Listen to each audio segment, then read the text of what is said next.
So the two options that I've got here are a brick and a blanket. Now if you're going to use your blanket, you can roll it like this, and you can make it as thick or as thin as you like. Obviously these Indian cotton blankets are a bit more dense than some of the synthetic ones that you might have, but a towel rolled will also be absolutely fine. So I'm just going to show you how we're going to work over this brick. Now the brick goes to about this level on your back, which is just below the shoulder blades. So I'll just show.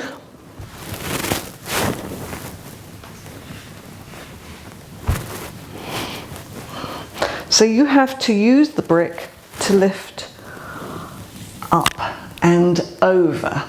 Now I'm keeping my legs bent, and this action of the brick is moving the spinal column at around the thoracic region into the body. So I'm just going to show you how you would work if this is a little too much and you wanted to use the blanket instead. So if we were going to use the blanket, it goes in the same position, and those of you with tightness in your upper backs and shoulders may find that this is more doable. Now if you can take your shoulders to the floor with this blanket because it's a little bit lower, then so much the better. If it's difficult tipping your head back because of discomfort in the neck, don't tolerate any discomfort in the neck. There shouldn't be pain in the neck spine, so this area here shouldn't be troubling you. So if it is, you need to raise your head up.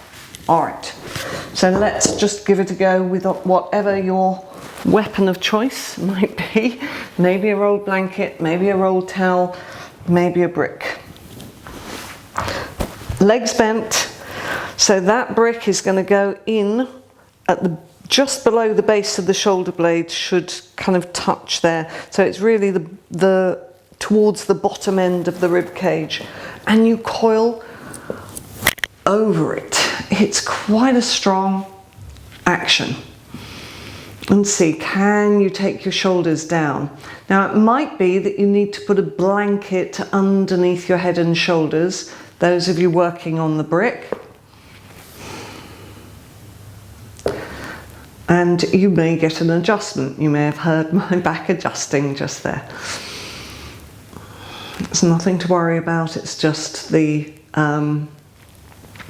it's where the discs between the vertebrae kind of are a little compressed, and then they open out a little bit more. It's where they're kind of opening to rehydrate.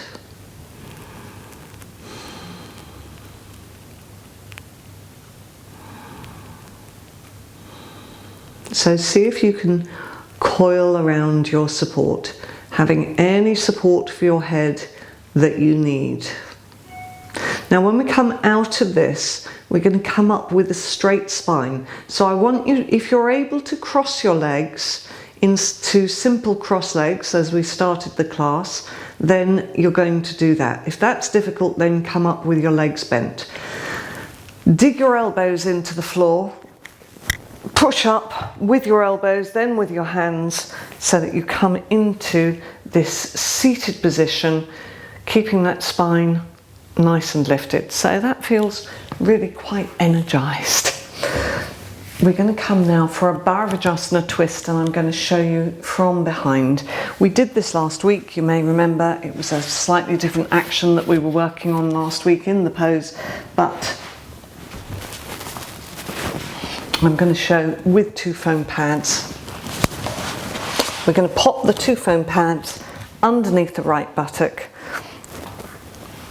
Legs go to the left like this, and then you either place two more foam pads or a brick to put your hand to as you turn. You can see that the left hand comes to the outside of the right thigh.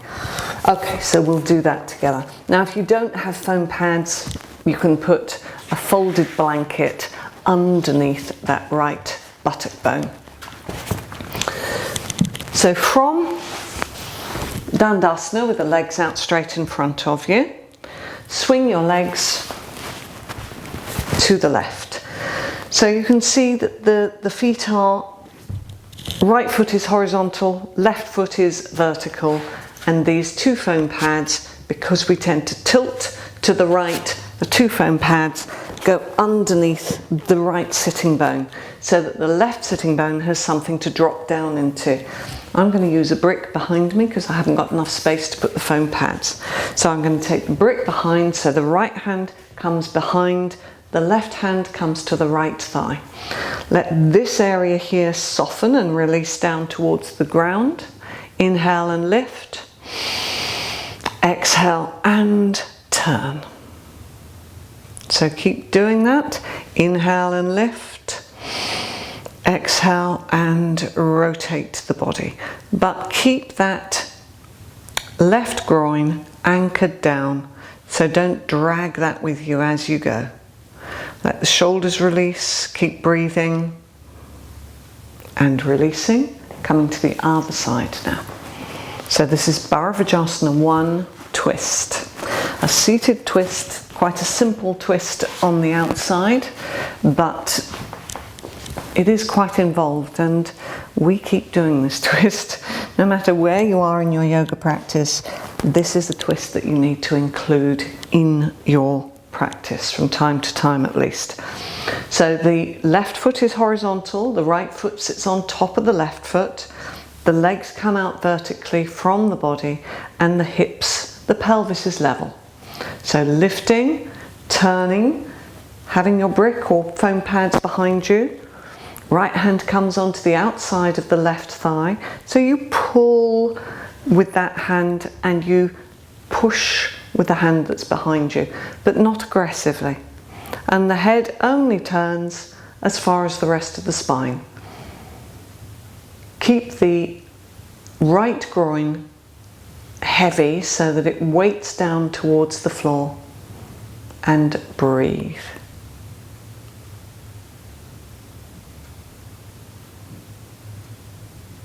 Okay, well done. So we're now coming into an upright position. Now again, we've done this pose before. It's actually a preparatory action for a pose rather than a pose in its own right. But it's to stretch the frontal thigh muscles, the quadriceps. So you can see here, I'm taking hold of my foot, bringing the knees together, and this thigh on the bent leg is next to the other thigh and it's lengthening down. So we're trying to get this length in the quadricep here. Now, for those who have difficulties holding on to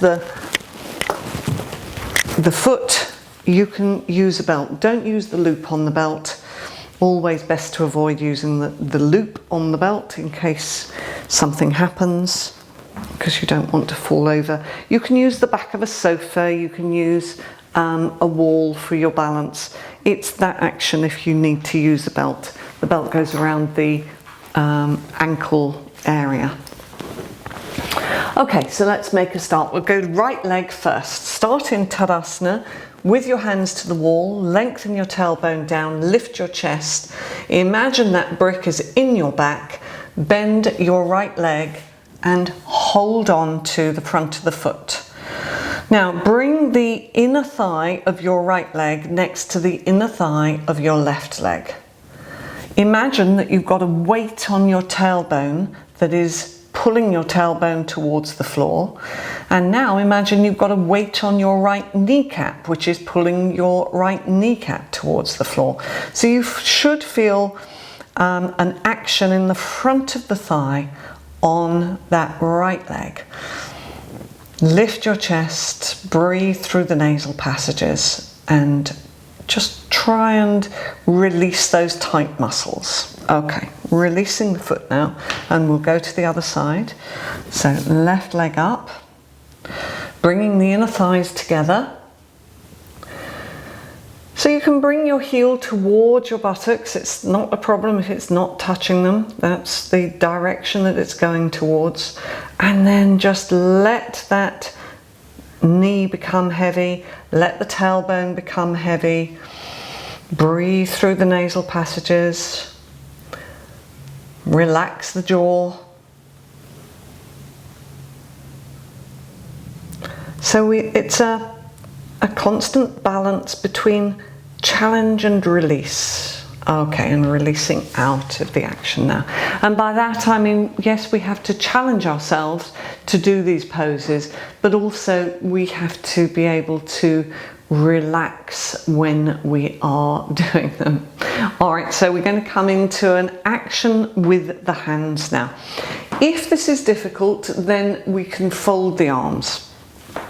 Paschimottanasana, reverse prayer position, where we take the arms up, bring them up, fold the palms in, and draw the arms back. But for many people, this is a difficult action to get. So if that's the case, you hold on to the inner elbows.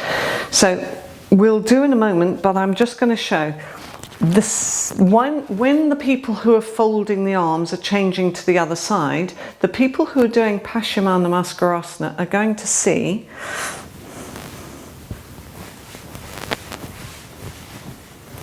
can you get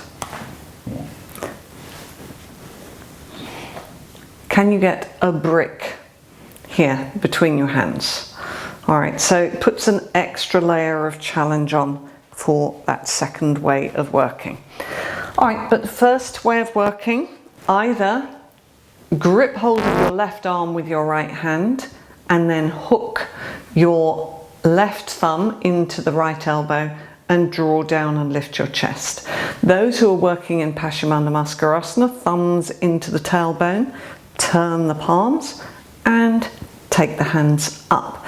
So once you're in position in your Paschimottanasana, make sure that your feet are in Tadasana, inner edges of the feet together, toes spreading, weight back into the heel bones, kneecaps and thigh muscles lifting. Whichever way your arms are, you need to make sure your legs and your feet are behaving themselves.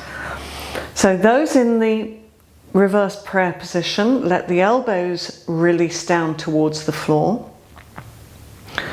And take the outer shoulders back, but don't let the ribs pop forwards. See, can you move your hands slightly up your back and press the knuckles together? Okay, so releasing down now. The people who are in the folded arm position, you're now going to take hold of the right arm and see if you can hook the right thumb into the left inner elbow. So same actions as the people doing Paschimottanasana, drawing those elbows down and taking the outer tips of the shoulders back. Now if you're working with the brick, ready for this, this is quite a challenging action. So the hands come up to where they can on that brick, but it might be that this is a bridge too far at this stage in your practice. So that is fine, you just work with your hands together in Paschimottanasana. And if you're getting towards your reverse prayer position at this stage in your practice, then, or if you've got problems in your shoulders, then this may not be for you. Okay, so tailbone long, frontal hip bones lifting, elbows releasing towards the floor, fine inhalation, fine exhalation through the nostrils. Okay, and now releasing those hands. Good. So we're going to come now for Bharadvajasana 1, which we're stepping into. So I'm just going to show how we're going to work in that. And you may need to have your belt because we're going to use the hands in the same way as we've just done in the previous pose. We're turning the left foot out, stepping forwards, a nice wide stride with the right foot. Now either we're going to do this action with the elbows, extending up, extending up, extending up, and then taking the arms up, or if you're working with your belt, you're going to put your belt on, press out, press out, press out, and then you take your belt up to wherever you can get that. Okay? Now, if this is uncomfortable on your back when you take your arms up, then you need to take your arms a little bit forwards. But we're trying to get this long stretch through these quadricep muscles, but now coming into the hip flexors as well. So we've got a little bit of a stretch here, you remember, when we did this action.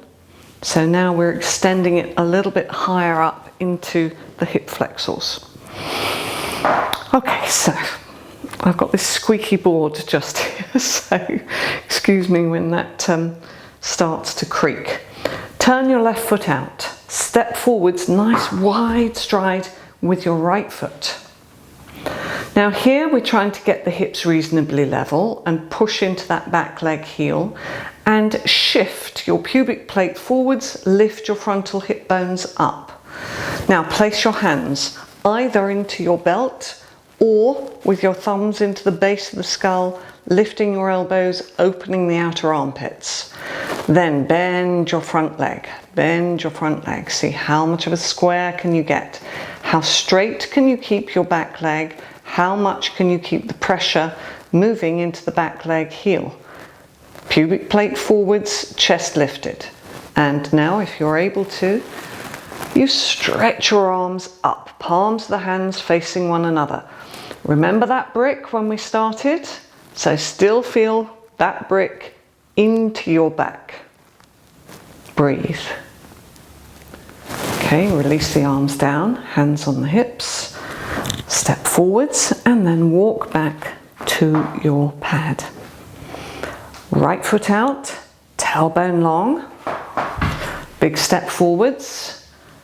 Again, level the pelvis out, and before you start, get a connection with the back leg heel into that foam pad so you can really feel that digging down there. The weight on your tailbone should be heavy, so you should feel a real stability coming from that tailbone becoming longer. Roll your shoulders back and down, either with the belt on your wrists or you interlock the fingers in the opposite direction, so whichever is not the natural way for you to do. Place your hands so that the thumbs are at the base of the skull. Now when we extend the elbows up, remember we're not popping the ribs forwards here, we're just opening the armpits up. Breathe. And now see, can you bend your front leg? Bend your front leg and now extend the arms up by your ears. Relax the facial features. Straighten and strengthen the back leg. Keep the pubic plate shifting forwards. Okay, release the arms down and stepping out. Well done. All right, we're going to come into Adho Mukha Svanasana, dog head down. I'll just show how we're going to work in this because we're going to again be working on this upper back region. So I want you to take the hands wide with the little finger just over the outer edge of the mat. You're going to tuck your toes under and we're going to come forwards and back, forwards and back, forwards and back, just to get a little bit of movement in that upper back region. So coming onto your hands and knees, middle finger pointing forwards, fingers evenly spread, press down with the knuckles and have the little finger just over the outer edges of the mat. So you're just taking the hands a bit wider than you would do normally. Inner elbows facing one another, abdomen towards the spine, tuck your toes under, lift your sitting bones up. So we're still lifting up, we're not trying to get the heels down here. Look at your kneecaps. Are they lifting? If they're not, lift them. Look at your heels, make sure that they're pointing directly back, not swinging in or swinging out. Now you can push back with the top of the thighs, look forwards towards the end of your mat, swing forwards and back, forwards and back. We're just trying to see, can we get some movement here in the upper back region? So between the shoulder blades, so just moving the body to to try and get a bit of fluidity here.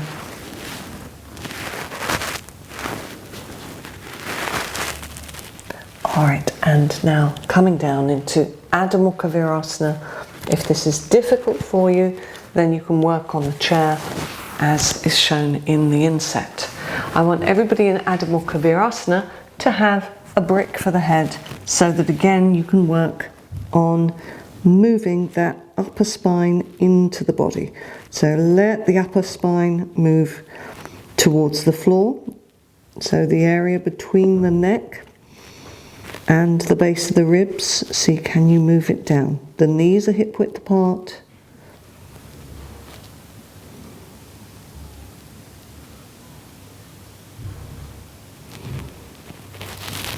Alright, and slowly coming up.